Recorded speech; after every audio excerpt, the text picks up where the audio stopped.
एक billion dollar company जिसने एक वक्त पर अपनी कंपनी को सिर्फ 50 लाख डॉलर में बेचने का मार्केट में ऑफर दिया था और इस बात पर अपने कॉम्पिटिटर्स से बेइज्जती झेलने के बाद उन्होंने इस तरह बदला लिया कि कुछ ही सालों में वो पूरा मार्केट ही उन्होंने खत्म कर दिया। दोस्तों मैं बात कर रहा हूँ नेटफ्लिक्स की कि किस तरह खुद के साथ हुए बेइज्जती को एक शख्स ने इस तरह दिल पे ले लिया कि अपनी कॉम्पिटिटर कंपनी ब्लॉकबस्टर जो उस वक्त पर 60,000 से ज्यादा तो सिर्फ एम्प्लॉइज ही वर्ल्ड वाइड रखती थी, जितने तो नेटफ्लिक्स के पास कस्टमर्स तक नहीं थे, उस कंपनी तक को एक शख्स ने धूल चाटने पर मजबूर कर दिया। ये कहानी बस आपको साफ और सरल शब्दों में ये समझाती है कि असल में बदला लिया कैसे जाता है, किन बुरे हालातों में भी हार ना मानना, एक गलती की वजह से शुरू हुए आइडिया को ट्रिलियन रुपीस का आइडिया बनाना। आज के इस वीडियो में हम नेटफ्लिक्स के सक्सेस का वो पहलू देखने वाले हैं जिसने एक एक करके उनके सभी कंपटीटर्स को उनके सामने घुटने टेकने पर मजबूर कर दिया और किस तरह आप भी ऐसा ही माइंडसेट पा सकते हैं जो आपको देखते ही देखते लाइफ में सक्सेसफुल बना सकता है। और ये पूरी तरह पॉसिबल है क्योंकि ये कहानी उस नेटफ्लिक्स की है जिनका एक कोट है कि हार मत मानो,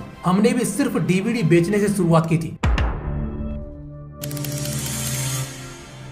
तो कहानी की शुरुआत होती है 1997 से, जब रीड हेस्टिंग्स और मार्क रैंडोल्फ ने डीवीडी रेंट पर देने के लिए नेटफ्लिक्स की शुरुआत की थी। पर सोचने वाली बात है कि जब ऑलरेडी मार्केट में ब्लॉकबस्टर जैसी बड़ी डीवीडी सेलर कंपनी थी जिनके सैकड़ों ब्रांचेस, करोड़ों मैन कस्टमर्स वर्ल्ड वाइड फैले हुए थे, जो कि एक तरफ डीवीडी मार्केट पर राज कर रही थी, ऐसी कंपनी होते हुए भी क्या सोचकर नेटफ्लिक्स ने वहां जगह बनाने की कोशिश की? उसका जवाब आता है ब्लॉकबस्टर की खुद की एक गलती से। 1997 में रीड ने ब्लॉकबस्टर से एक डीवीडी रेंट पर लिया था, जहां कुछ हफ्ते उसमें मूवीज देखने के बाद जब रीड वापस डीवीडी लौटाने गया तब उसे रियलाइज हुआ कि उसने काफी देरी कर दी है। जितने टाइम के लिए उसे डीवीडी रेंट पर दी गई थी उसने उससे ज्यादा टाइम तक डीवीडी अपने पास रख लिया। लेकिन इस पर रीड ने यह सोचा कि ज्यादा से ज्यादा कितना ही उसे लेट रिटर्न का फाइन देना पड़ेगा, लेकिन उस वक्त तक ब्लॉकबस्टर ने अपने लेट डीवीडी लौटाने की फीस बढ़ा दी थी, जिस वजह से रीड को $40 का फाइन एक्स्ट्रा भरना पड़ा, जो किसी डीवीडी को लेट रिटर्न करने के लिए काफी बड़ा अमाउंट था।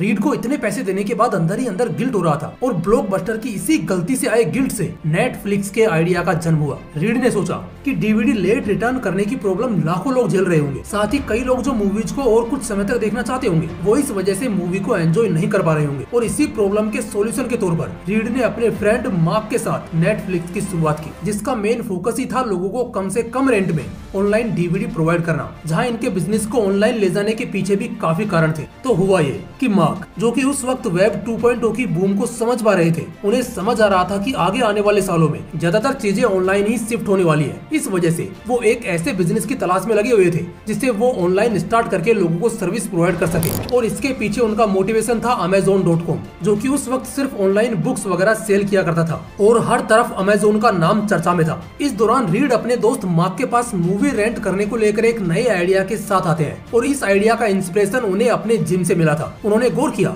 कि किस तरह वो जिम में जाकर सिर्फ एक बार पैसा देते हैं और फिर जितना चाहे वो एक्सरसाइज पूरे महीने कर सकते हैं। उसी तरह अगर मूवीज को सेम बिजनेस मॉडल पर रेंट किया जाए तो ये आइडिया काम कर सकता है। आगे रीड ने इस बारे में मार्क को समझाया और दोनों ने फैसला किया कि वो online DVD renting business start करेंगे, जिसमें कस्टमर को बस डीवीडी रेंट पर ऑर्डर करना है और 2 दिन के अंदर उनके घर पर डीवीडी डिलीवर हो जाएगी, जिसके साथ एक प्रिपेयर्ड एनवलप भी होगा जिसमें डीवीडी यूज करने के बाद कस्टमर डीवीडी को उस एनवलप में रखकर वापस कंपनी को रीपोस्ट कर सकते हैं। और इस ऑनलाइन डीवीडी रेंटिंग के आइडिया को मार्केट में लाने वाली ये पहली कंपनी थी। हालांकि आइडिया जितना सुनने में अच्छा और आसान लग रहा था उतनी ही ज्यादा इसमें मुश्किलें थी। सबसे बड़ी प्रॉब्लम थी कि उस समय टेप्स के जरिए मूवीज को रेंट पर दिया जाता था, लेकिन ये टेप्स जरा सी भी डैमेज होते ही काफी जल्दी टूट जाया करते थे, साथ ही इन्हें डिलीवर करने का भी खर्चा काफी ज्यादा था। इस वजह से रीड एंड मार्क को अपना बिजनेस शुरू होने से पहले ही खत्म होता नजर आ रहा था। लेकिन तभी इन्हें कैसेट की टेक्नोलॉजी के बारे में पता चला, जो कि पतली डिस्क साइज होती थी और टेप्स के कंपेयर में ज्यादा समय टिका भी करती थी, जिसके चलते उन्होंने कैसेट के जरिए मूवीज को कस्टमर्स तक पहुंचाने का फैसला लिया।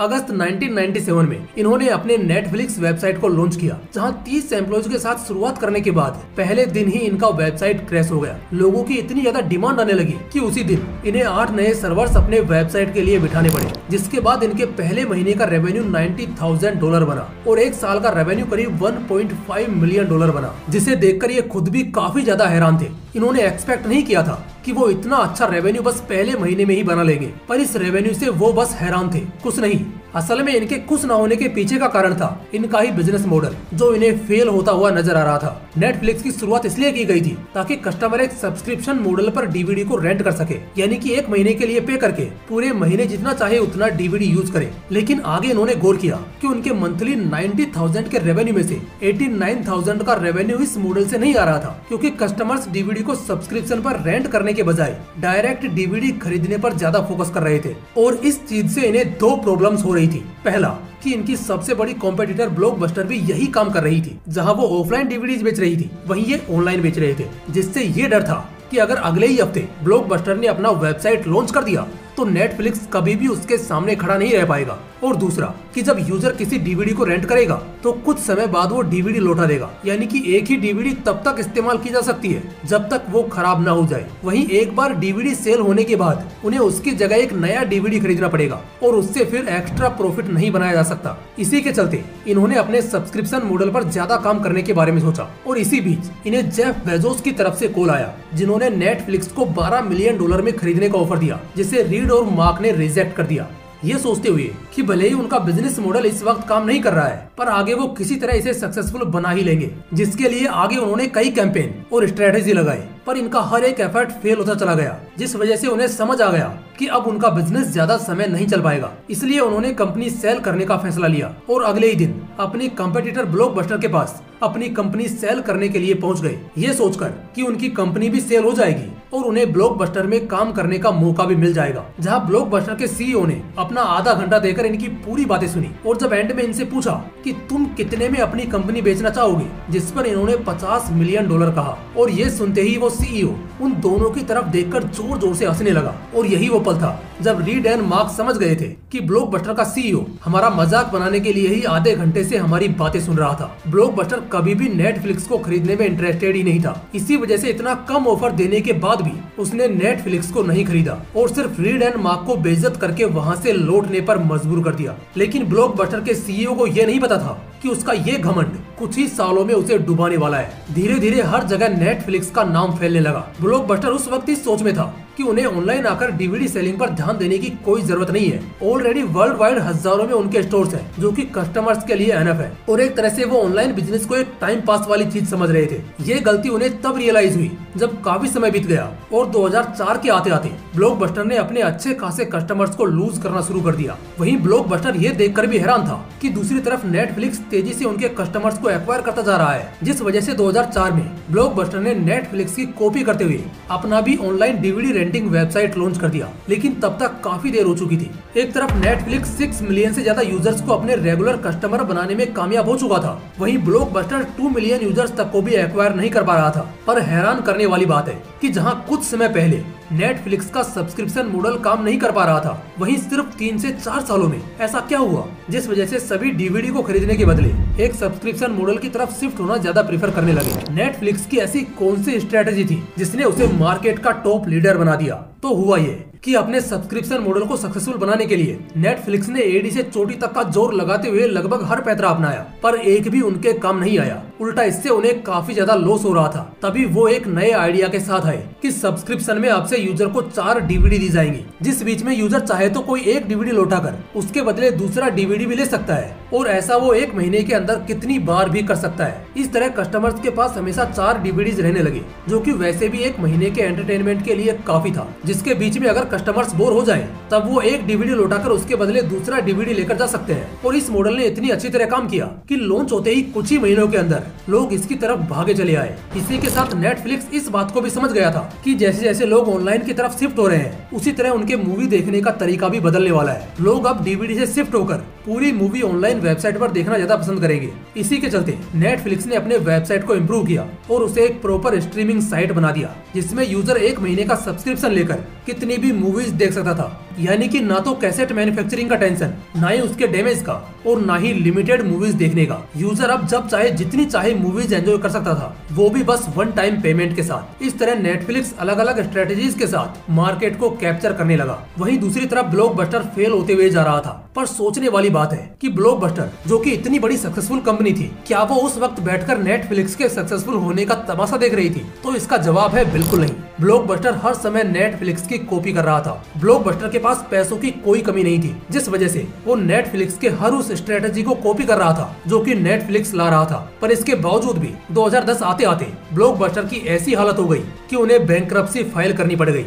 और यही एक मुहावरा भी आता है कि नकल के लिए अकल की जरूरत पड़ती है। ब्लॉकबस्टर सिर्फ उन्हीं चीजों को कॉपी कर रहा था जो नेटफ्लिक्स उसे दिखा रहा था। उन्होंने कभी ये जानने की कोशिश नहीं की कि सभी स्ट्रेटेजी सेम अपनाने के बाद भी कस्टमर्स उनके पास नहीं आकर सिर्फ नेटफ्लिक्स के पास ही क्यों जा रहे हैं। और इसके पीछे का कारण था मूवी रिकमेंडेशन सिस्टम। 1997 से 2005 तक नेटफ्लिक्स ने जितने भी कस्टमर्स एक्वायर किए थे वो उनके मूवी प्रेफरेंस को स्टडी कर रहा था। नेटफ्लिक्स ने शुरुआती समय में ही अपने वेबसाइट पर ऐसे एल्गोरिथम और सिस्टम इम्प्लीमेंट कर दिए थे जो यूजर के मूवी प्रेफरेंस को ऑब्जर्व कर रहे थे। यानी कि यूजर ने अगर ये वाली मूवी देखी है तो अगली मूवी उसे कौन सी पसंद आएगी, और अगर उसने किसी दूसरी रिकमेंडेड मूवी को देखा तो उसे तीसरी कौन सी मूवी पसंद आएगी। और मेन इसी फैक्टर से Netflix easily world wide market को कैप्चर कर पाया, जहां आगे आने वाले टाइम में काफी और ओटीटी प्लेटफॉर्म्स भी आए और उन्होंने कुछ हद तक अच्छा भी किया। लेकिन तब भी कोई नेटफ्लिक्स के कंपेयर में कभी भी टिक नहीं पा रहा था, क्योंकि जो एक्सपीरियंस नेटफ्लिक्स ने इतने सालों में कमाया था उसका वो फाइनली यूज भी कर रहा था, और कस्टमर्स को इतनी प्रीमियम क्वालिटी सर्विस कहीं और नहीं मिल पा रही थी। आगे चलकर नेटफ्लिक्स ने सिर्फ मूवीज पर ना डिपेंड होते हुए खुद के ओरिजिनल कंटेंट बनाना शुरू किया, जहां वो खुद के प्रोडक्शन में वेब सीरीज और मूवीज बनाने लगे। वहीं छोटे प्रोडक्शन हाउसेज को भी उनकी मूवीज अपने प्लेटफॉर्म पर लिस्ट करने का मौका दिया, जिससे यूजर को अब ऐसा कंटेंट देखने को मिल रहा था जो कि इंटरनेट पर कहीं और अवेलेबल नहीं था। यानी सेम स्ट्रेटेजी नेटफ्लिक्स ने इंडिया में 2016 में एंट्री लेते ही अपनाई थी, जहां इंडियन ऑडियंस को समझकर उन्होंने उनसे रिलेटेड कंटेंट्स को अपने प्लेटफॉर्म पर लिस्ट किया, और इसके बदले इंडियन यूजर्स से नेटफ्लिक्स को बहुत ज्यादा प्यार मिला। हालांकि उस वक्त तक काफी सारे ओटीटी प्लेटफॉर्म्स आ गए जो कि सीधे नेटफ्लिक्स को टक्कर दे रहे थे, पर इसके साथ भी नेटफ्लिक्स 3 ट्रिलियन रुपीज से ज्यादा की मार्केट कैप के साथ ओटीटी गेम में टॉप पर बना रहा। दोस्तों, नेटफ्लिक्स की कहानी ये समझाने के लिए काफी है कि खुद के आइडिया पर डटे रहकर छोटे छोटे इंप्रूवमेंट्स करना ही मार्केट में तुम्हें बनाए रखता है, और फिर एक समय ऐसा आता है जब फाइनली तुम्हें अपना हार्डवर्क का रिजल्ट देखने को मिलता है। नेटफ्लिक्स जो कि एक वक्त पर बिकने के कगार पर आ चुकी थी, उस वक्त अगर उसे किसी ने ऐसा कहा होता कि तुम वर्ल्ड वाइड सबसे बड़ी कंपनी बन जाओगे तो ये उन्हें इम्पॉसिबल ही लगता। पर अपने मेहनत पर लगे रहने से रीड एंड मार्क ने उस इम्पॉसिबल से सपने को भी सच कर दिखाया। दोस्तों, अगली कहानी किस पर चाहिए कमेंट करके बताना। जिस कमेंट पर सबसे ज्यादा लाइक होंगे वीडियो उसी पर आने वाली है।